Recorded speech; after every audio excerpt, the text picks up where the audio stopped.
Hello, alors aujourd'hui parlons matos.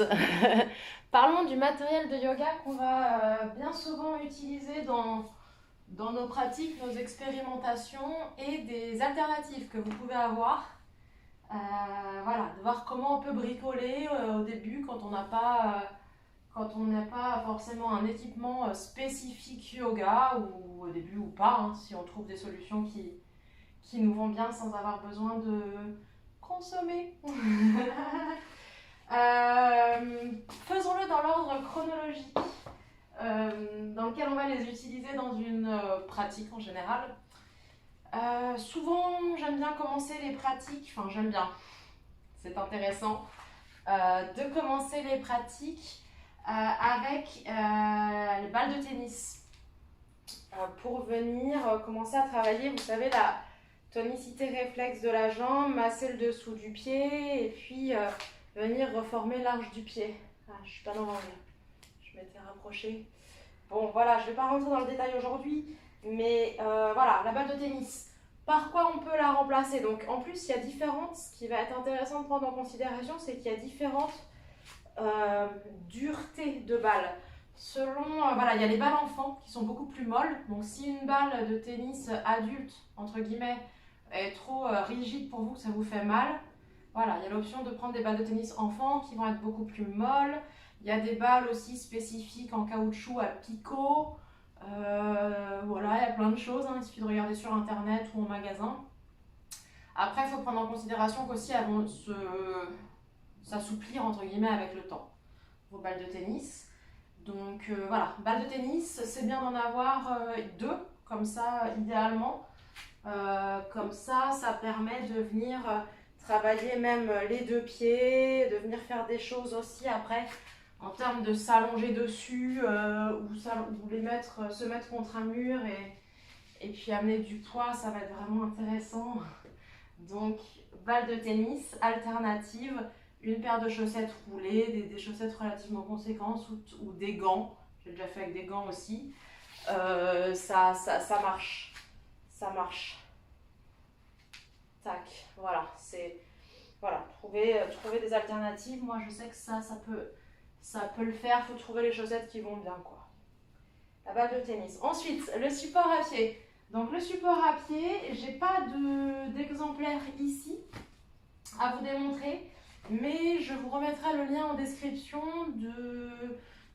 pour faire en fait son propre support à pied, donc qui sert à étirer les mollets, qui a une forme un peu pyramidale. C'est assez simple à faire en bois avec ce que vous avez. Les plans sont sur le site de Catherine Bellière et Serge Gastino, donc je vous mets ça en barre d'infos. Alternative, selon la hauteur qu'on va souhaiter, on peut mettre des cales si on a des cales de yoga. Donc les cales, c'est généralement plus souple qu'une brique, enfin ça va dépendre de la matière de vos briques, mais moi j'ai des briques en liège qui sont plus rigides que les cales. Moi je les ai achetées sur Chinmudra. Donc il y a plusieurs hauteurs. Moi j'ai deux modèles, j'en ai pas 50. J'ai celles qui font 5 cm de hauteur et j'ai celles qui font 2 cm 5. Voilà. Et sinon c'est je crois 30 cm par 20. Voilà. Ça c'est remplaçable par en fait des bouquins. Moi c'est la meilleure option que j'ai trouvée. Voilà, vous trouvez des bouquins qui font à peu près la même hauteur et ça le fait bien. Et donc le support à pied, donc si vous prenez les cales et vous mettez donc une ou deux, ça va dépendre en fait de l'intensité de l'étirement que vous voulez. J'espère que je suis dans le cadre. Et ensuite dessus on vient mettre notre brique. Je vous mettrai aussi le lien vers la vidéo où j'ai fait une petite description de la routine matinale où je parle de cet exercice de la balle et cet exercice du support à pied. Voilà à quoi ça sert. Tac, je vous la fais rapide. C'est à venir étirer les mollets. Donc prenons le temps que ce soit le travail des jambes qui nous redresse. Voilà, donc ça marche avec un support à pied en bois, avec des cales et des briques dessus. Ou si voilà, on n'a pas de matos, ça le fait avec un bouquin relativement large. Suis-je dans le cadre? Je vais adapter un peu quand même. Tac, tac, voilà, je bricole et je pense pas que je ferai de montage Donc vous aurez les dessous du décor. Je prends un bouquin assez large et ensuite il faut juste en trouver deux qui fassent la même hauteur en fait. Ça c'est le côté important quoi. Voilà, donc moi j'en ai deux, ils sont pas de la même taille mais ils font la même hauteur. Celui-là est un peu petit pour poser le pied complet dessus, mais bon, vous avez l'idée. Tac, toujours prendre conscience de comment on se redresse. Tout à l'heure j'ai senti là que j'avais mis tout le poids sur la jambe avant. Voilà, ça c'est yoga aussi, c'est le chemin. C'est pas que être dans nos exercices, sinon c'est de la gymnastique. Voilà, ça fait un support à pied, vous voyez, tac, avec des bouquins. Des bouquins, ça pourrait être des boîtes certainement, ça pourrait être plein de choses. Notre support à pied, nos briques, ouais, les briques, j'ai pas détaillé, les briques c'est un peu plus haut, en tout cas moi les miennes, c'est plus haut, plus large du coup, que les cales, ça fait 7 cm je crois. Ouais c'est ça, 7, 5 et 2,5. Voilà, si vous voulez vous équiper, avec ça vous êtes paré. Voilà, vous prenez une cale de chaque taille, vous prenez 2 briques. Quand on veut venir commencer à travailler sur les extensions dorsales, ça peut être intéressant d'en avoir 3-4. Voilà. Il faudrait voir dans les recycleries si ça se trouve du matériel de yoga. Moi j'achète la plupart de mes fringues, de tout en fait maintenant dans des recycleries du seconde main. C'est vrai que j'ai jamais vu de matériel de yoga, mais bon, ça doit pouvoir se trouver.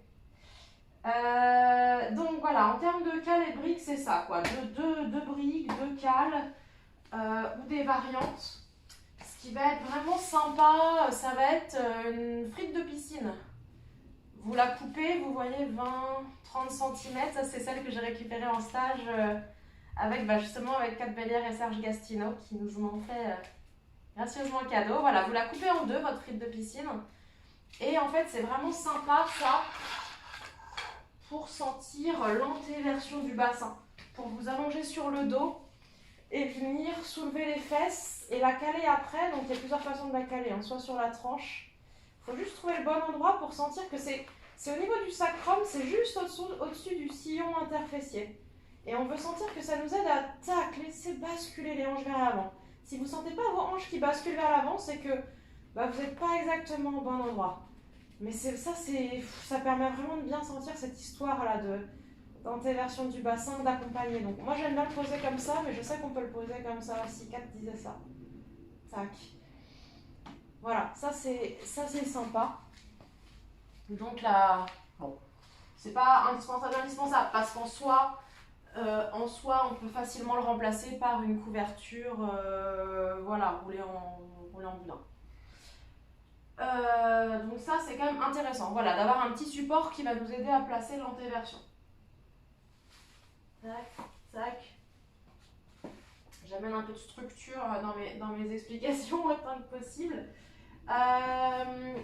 Un antidérapant, ça va être intéressant quand on va travailler avec une chaise ou sur des travails d'ouverture de hanche par exemple. Donc l'antidérapant, moi j'ai découpé un vieux tapis de yoga qui avait à moitié fondu parce que j'avais laissé dans la voiture. Bon bref, j'ai découpé des carrés. Pareil, de 30 cm sur 30, mais en vrai,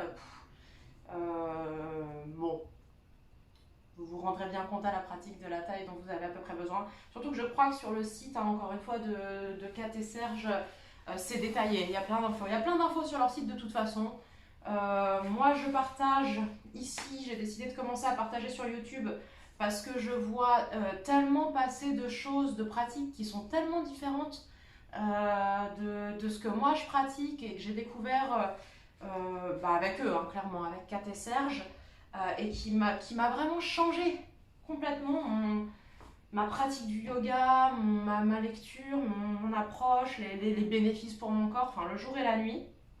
Et pareil pour des personnes autour de moi et mes élèves, que je me suis dit ok, je partage parce que je vois tellement de choses différentes sur YouTube que je me dis ok, il faut que ce message-là aussi, de ce que eux proposent, ça circule. Voilà, c'est le but. J'ai entendu cette citation là récemment, j'ai bien aimé. un message des messagers. Voilà, c'est sûr que, eux expliquent très très bien. Ils ont une chaîne YouTube que je vous invite à aller voir.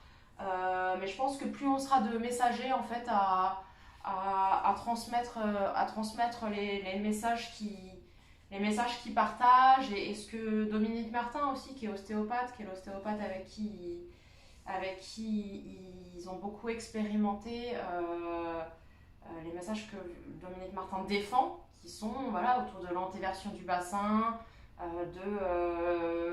arrêter la respiration abdominale, qui sont quand même des choses assez engagées par rapport à ce qu'on peut entendre assez souvent. Le sujet n'étant pas de dire, enfin en tout cas pour ma part, le sujet n'étant pas de dire il faut ceci est bien, ceci est mal, ceci est bon. J'ai mon opinion parce que voilà, je suis documentée par eux et par d'autres sources. À chacun de se faire son opinion. En tout cas, moi, j'ai envie de donner de l'eau au moulin à ce message-là. Parce que pour le coup, j'ai ressenti dans mon corps et j'ai vu et on le voit entre élèves de Cat et Serge. Souvent, on est des enseignants et on voit les effets sur les élèves. Je m'égare un peu du sujet, mais voilà, c'est important aussi pour moi de souligner pourquoi je me lance dans ces vidéos. Voilà. Pour être une messagère de plus. L'antidérapant. Oui, voilà. Tout ça pour dire que voilà, vous aurez les infos ailleurs, vous l'avez peut-être déjà entendu, tant mieux. Mais si je suis la voix à travers laquelle vous l'entendez, et bah super. Et si vous voulez approfondir, voilà, vous pouvez aussi approfondir avec eux. C'est ça que je voulais rappeler. L'antidérapant, voilà, qui va permettre. Alors du coup, bon, je débute dans la vidéo, vous en rendez bien compte. Du coup, je ne sais pas forcément quel angle est le mieux, mais voilà, typiquement, l'antidérapant, il va nous servir quand on travaille l'ouverture de hanche au sol. Donc, en fait, ça aurait été mieux de ce côté-là. Voilà, quand on travaille l'ouverture de hanche, le fait d'avoir un antidérapant va permettre qu'on n'ait pas besoin de s'agripper selon la matière du pantalon. Le pied peut-être pourrait glisser vers le bas. Et du coup, nous, on le retient, on s'agrippe et on n'est plus dans ce travail. Nous, on cherche à faire un travail de précision. Donc, si le pied est en train de glisser et qu'on s'agrippe, non. Donc, ça va être intéressant, voilà, d'avoir un petit antidérapant. Et comme ça nous permet de pouvoir être dans cette intention de mon pied est dans une dynamique de il voudrait descendre sur le tibia, mais j'ai pas besoin de le retenir. Voilà. C'est l'idée de l'antidérapant. Je vais essayer d'être un peu plus synthétique, je me rends compte que je papote. L'antidérapant, de toute façon, on a à peu près fait le tour. Hein. Si un bâton, donc vous voyez, moi c'est le manche de ma serpillière. J'emboîte et je dévoile la serpillière à chaque fois, parce qu'ici je suis avec les moyens du bord. Dans mon studio de yoga sous Toulouse, j'ai des bâtons de bambou. Merci Gaëlle, si tu passes par là.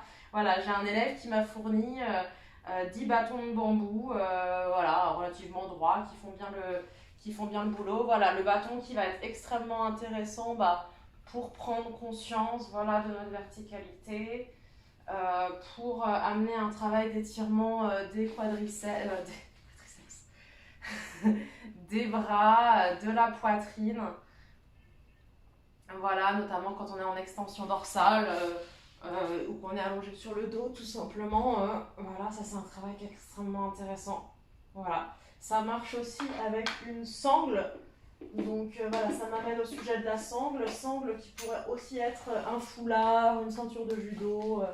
Voilà, ce qui va être intéressant, c'est la taille, mais à la limite, vous en alignez deux. Vous en attachez deux. La sangle qui va nous permettre de faire notre installation de sangle en croix. Je ferai une autre vidéo là-dessus. Voilà, donc les sangles, c'est bien. La sangle, c'est vrai que c'est bien si vous pouvez en avoir deux. Parce que des fois, on va en utiliser une pour les bras, une pour les jambes. Donc deux, c'est sympa. Il y a aussi, existe des petits supports pour mettre sous les genoux. Ça, c'est des trucs Décathlon. Bon, ça permet aussi de caler sous les chevilles pour éviter les déviations. C'est des petites choses, ça nous permet de jouer. C'est des jouets en fait, quoi. Ça nous permet d'ajuster. C'est tout à fait remplaçable par une petite serviette, une vieille serviette que vous avez. Vous coupez, vous roulez. Ça, on trouve assez facilement à remplacer. Il y a les bolsters de yoga, j'en ai pas ici, mais je pense que la plupart d'entre vous voyez ce que c'est. C'est des choses un peu ovales qui font à peu près cette taille.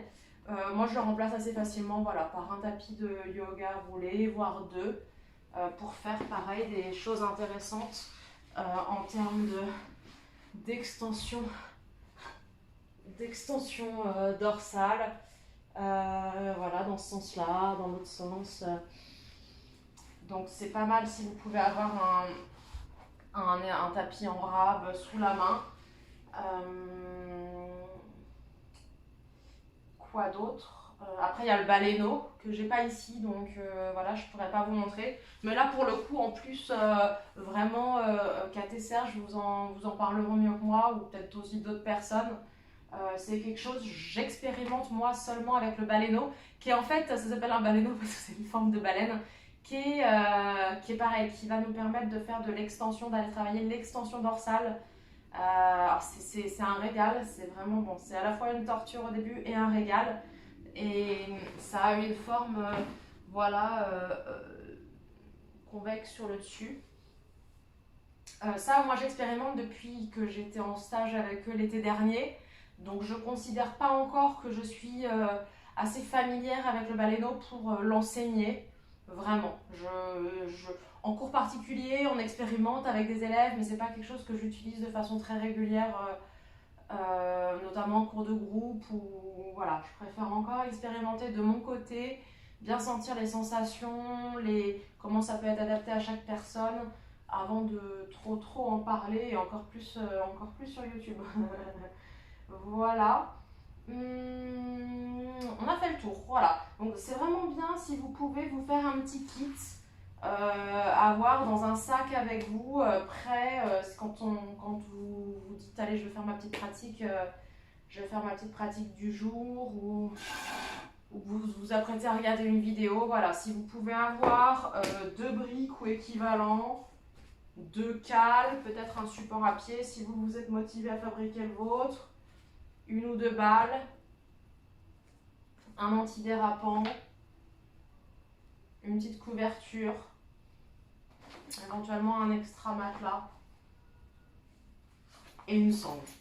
Voilà, si on veut vraiment résumer, c'est vraiment ça qui va être le plus important. Éventuellement un bâton, mais bon, après ça se remplace avec la sangle. Voilà, j'espère que ça vous a un peu éclairé sur tous ces outils et ce qu'on peut en faire et comment on peut les remplacer. Vous me dites en commentaire, toujours ouverte à vos retours, et bonne pratique. À bientôt.